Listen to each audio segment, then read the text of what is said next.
Hello and welcome to show number 15 of Global Perspectives, where we discuss what's with Dr. Michael Leitman. Where we discuss what's happening in the world today. Hello, Dr. Leitman. Today's topic is the 9th of Av, which is coming up this Wednesday in 3 days from now, and Jewish opposition to Israel. Dr. Leitman, you publish many articles, actually, in many newspapers, magazines, and other platforms. Some of them are Jewish platforms. The editor of one of those Jewish platforms asked if you could write, and I quote, about anti-Semitism in the USA, and I would say about anti-Semitism all over the world. I'm expanding it, but especially Jewish, anti-Jewish groups. If you could explain about this phenomenon and why this happens. I just want to give a couple of examples.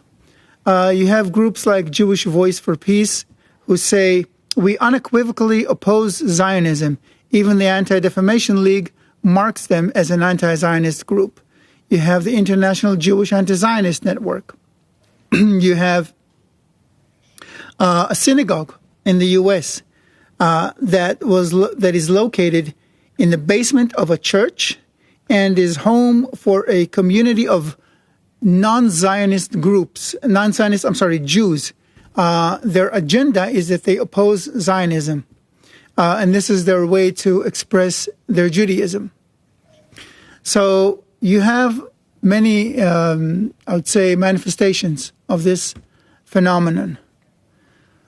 And in a few days, as I said, we will commemorate the destruction of the temple on the 9th of Av, which was ruined because of what is called sinat chinam, unfounded hatred, because of our hatred for each other.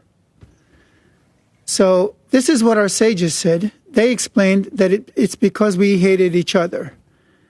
So my first question to you is,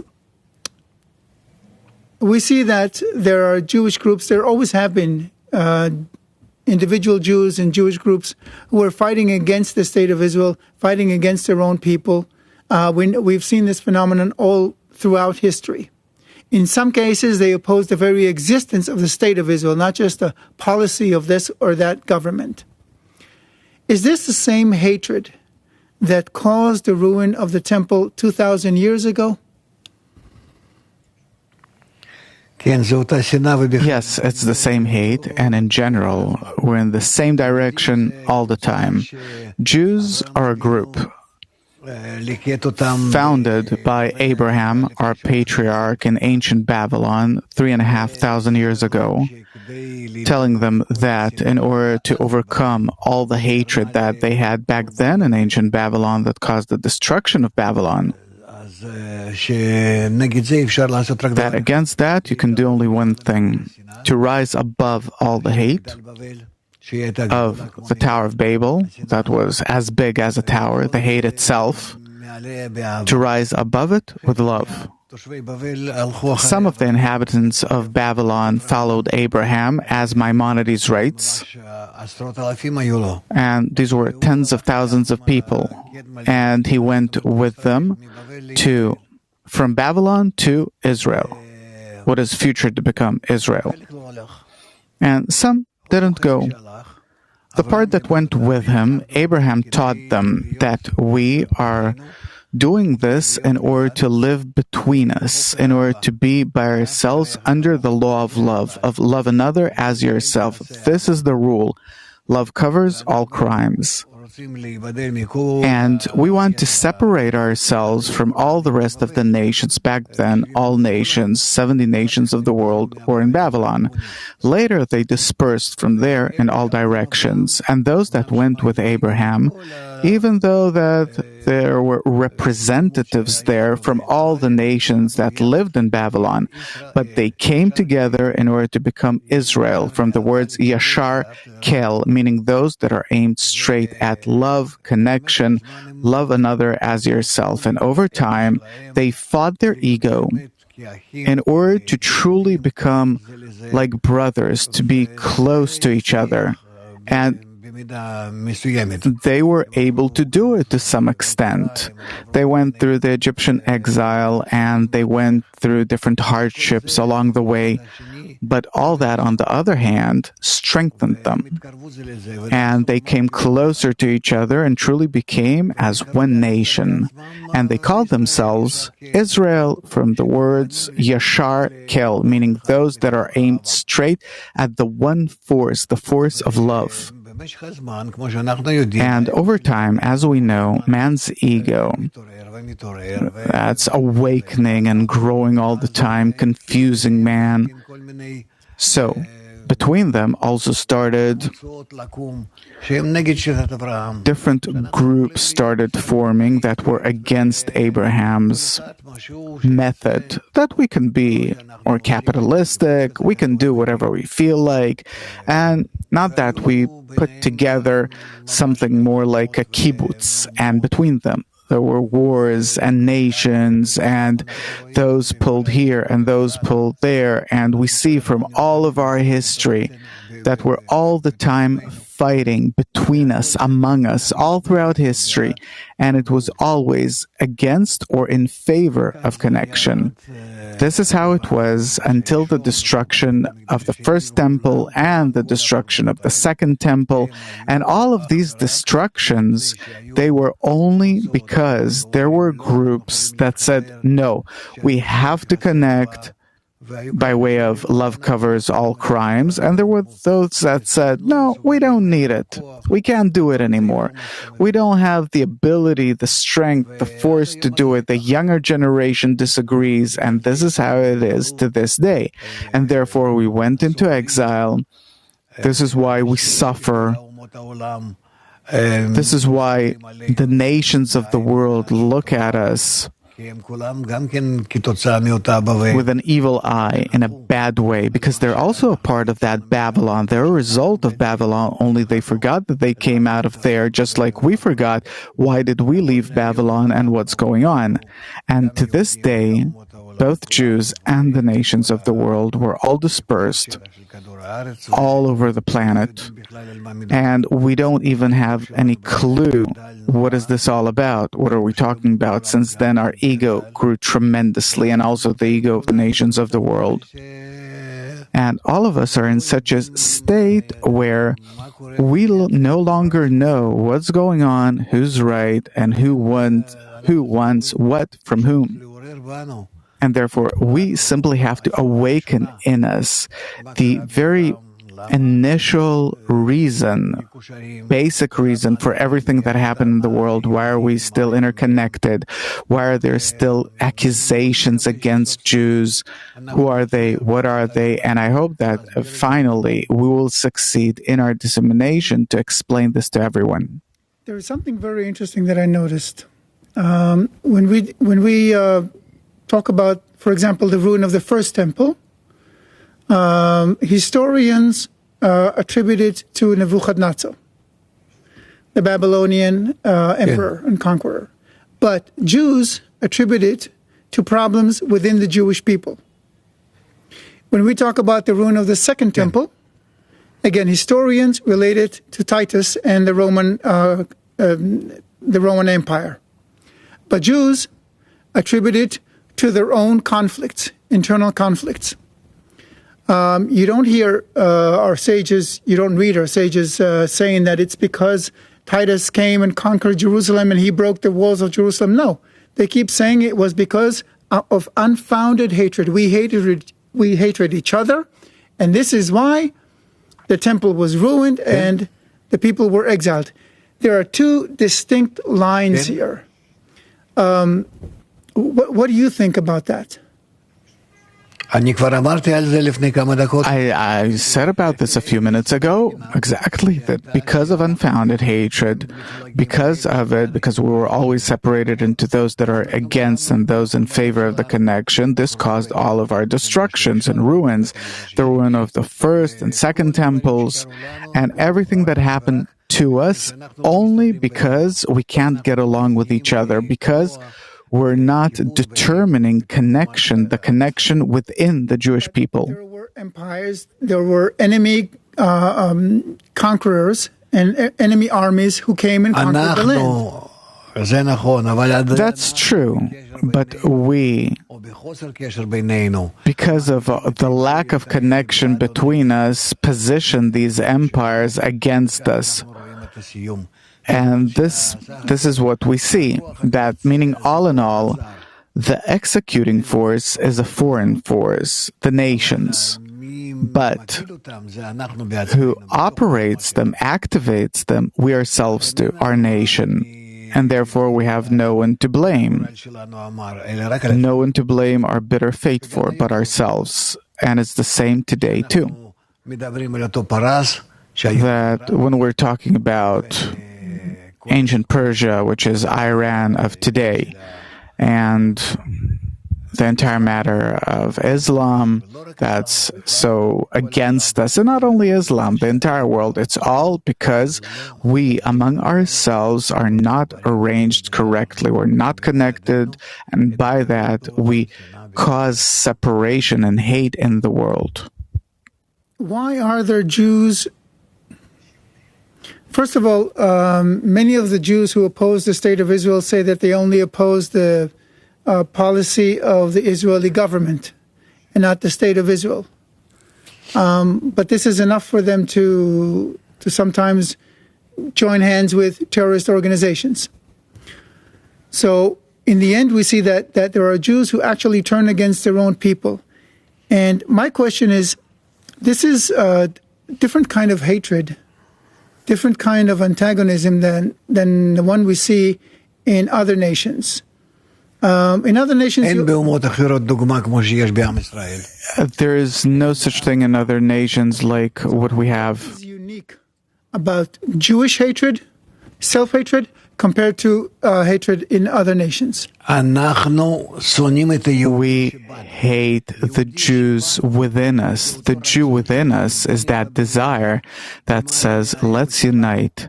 Let's rise above our ego and show ourselves and the entire world how we can live in peace, tranquility, and in embrace and connection. And this will be the correction of the entire world. This is as if what the Jew in us wants to say, but we don't even want to listen. Only Kabbalists that study the wisdom of Kabbalah, where it precisely says about that, for thousands of years, they're the only ones that really know what is written at the very essence of our Torah, that love covers for all crimes and love another as yourself is the great rule of the Torah. And therefore, only Kabbalists, which is a tiny minority of the entire nation, are the ones that understand this and are concerned with it. All the rest only blame the Kabbalists and don't want to listen to them and only want to do to be engaged in their egoistic businesses, engagements. Why would they hate it? I mean, unity is such a beautiful message. Why would they hate it and so strongly? It is a beautiful message until you start realizing it, but once you start realizing it, you start seeing how impossible, practically impossible to keep it is, and it demands of a person his entire attention, his entire life, his entire everything. And this is something that people don't want to do. They're not ready. They're not ready to do it either. You need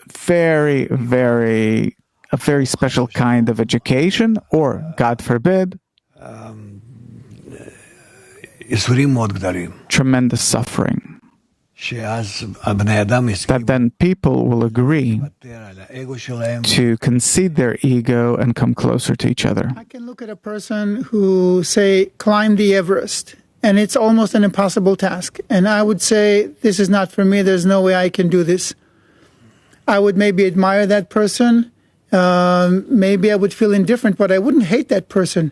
Why, if this task is so difficult to do, almost impossible, why should it make them hate it?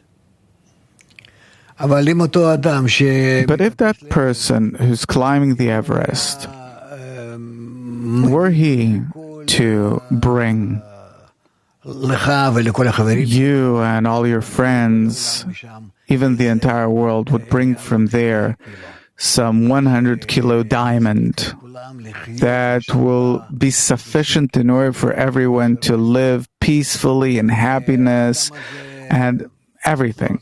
And that person doesn't want to climb. He doesn't want to. He doesn't even have a real reason. Halfway through, he decided that that's it. He doesn't want to continue, and he's the only one that can do it. How would you relate to that person? He says, it's hard, that's not for me. Send someone else, but there's no one else, only him. We're in the same situation. Only we, Jews, can cause the world to be connected with the force of good that exists in nature, and this way to bring the entire world tranquility, peace, good. Some Jews will go there and get the diamond, and the rest will stay down. Why should those who stay down hate the ones who go up? They don't go up. No one goes up. It's impossible to do this. For this, you really need the entire nation, more or less, has to connect and to want to reach that diamond, to reach that world happiness. They have to do it in order to give it to everyone, to share it with everyone. You see, that's why it's not that simple. But anti-Semites, I understand them. This is the law of nature that exists. And due to it, do we exist? Because of it, Jews that do want to reach the goal. I grew up in a society in which I completely, at first, didn't feel that I'm any different. I felt as a part of that society. Then, around the age of 15, more or less, maybe when I was a bit older, I started feeling the hate, rejection. And then,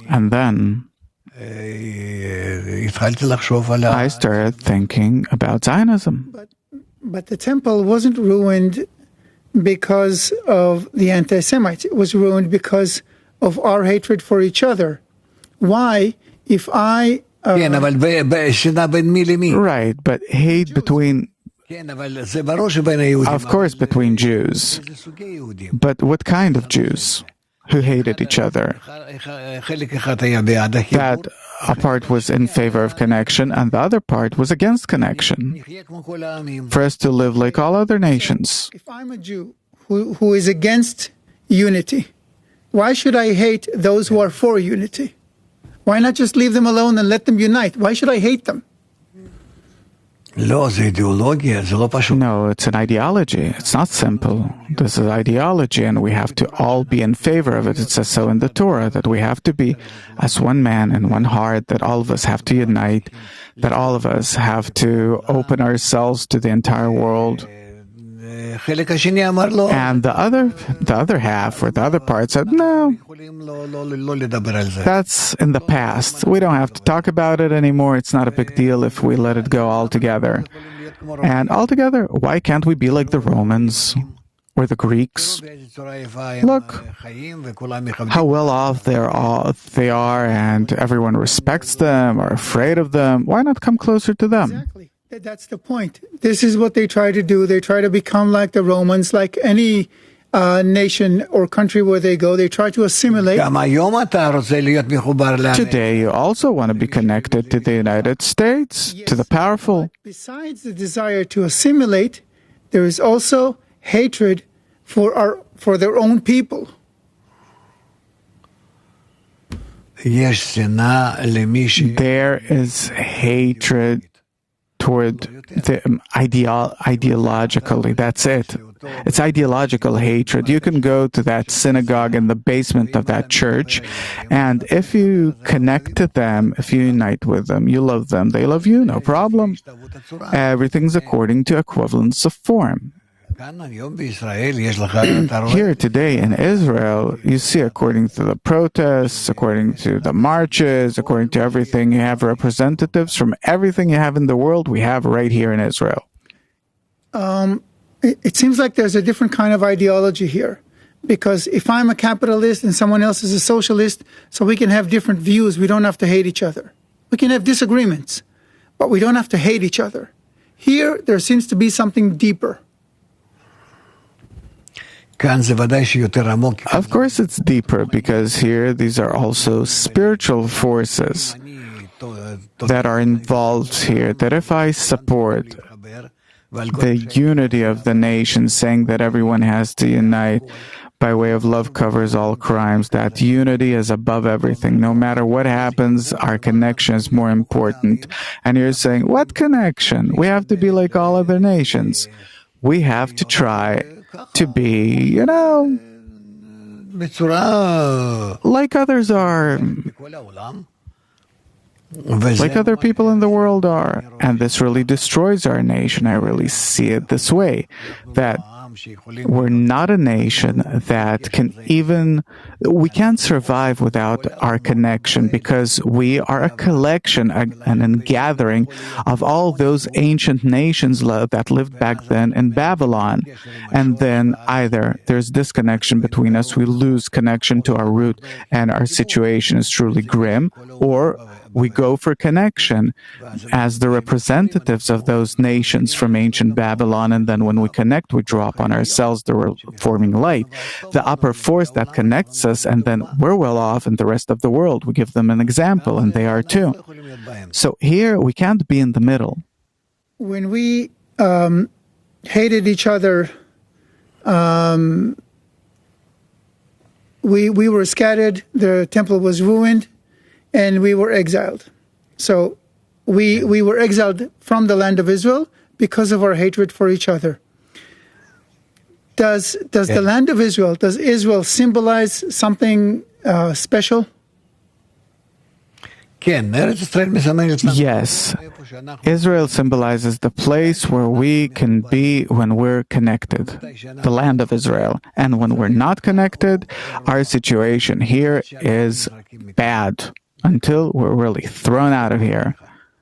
History proved this already. Does every Jew, willingly or unwillingly, consciously or unconsciously, feel connected to the state of Israel?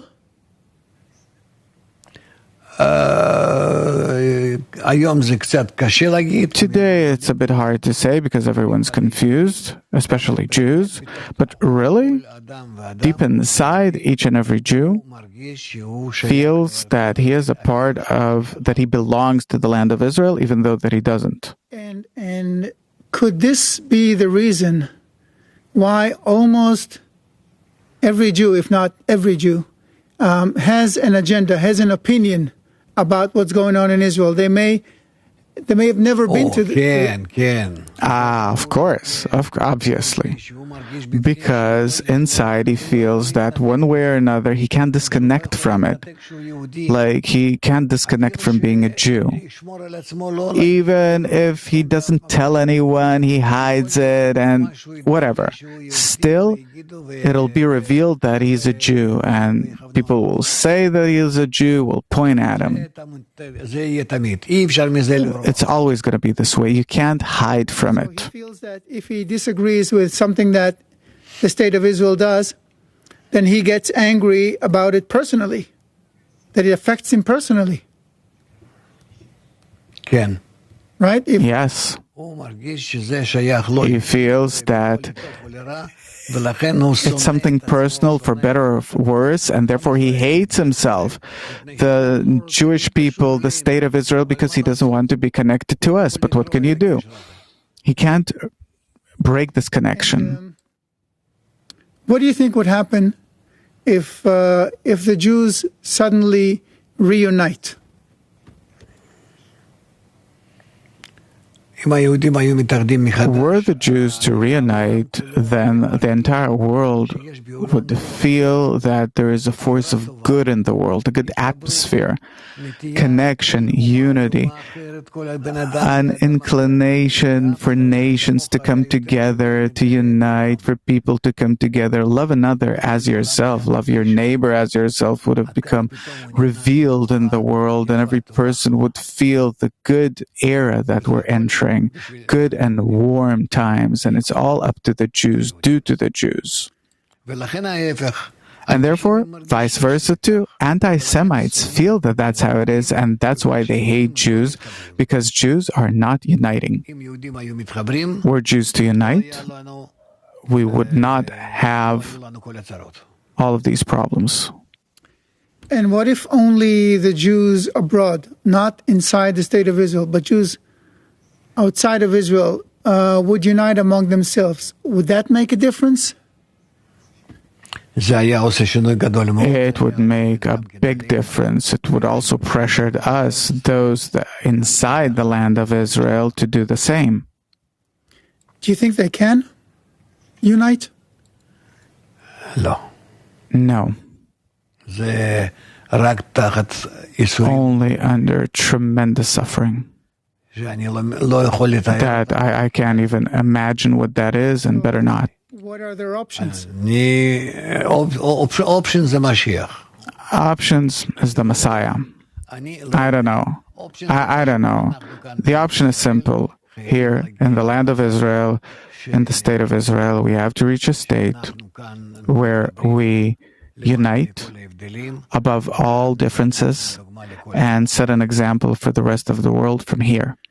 In that case, but it doesn't mean that Jews, suppose in the United States especially, that they won't help us. They have to push us. They have to help us still. Give us a push toward connection. do you think it's important for every Jew to support the state of Israel? Yes. Why? What happens if they don't?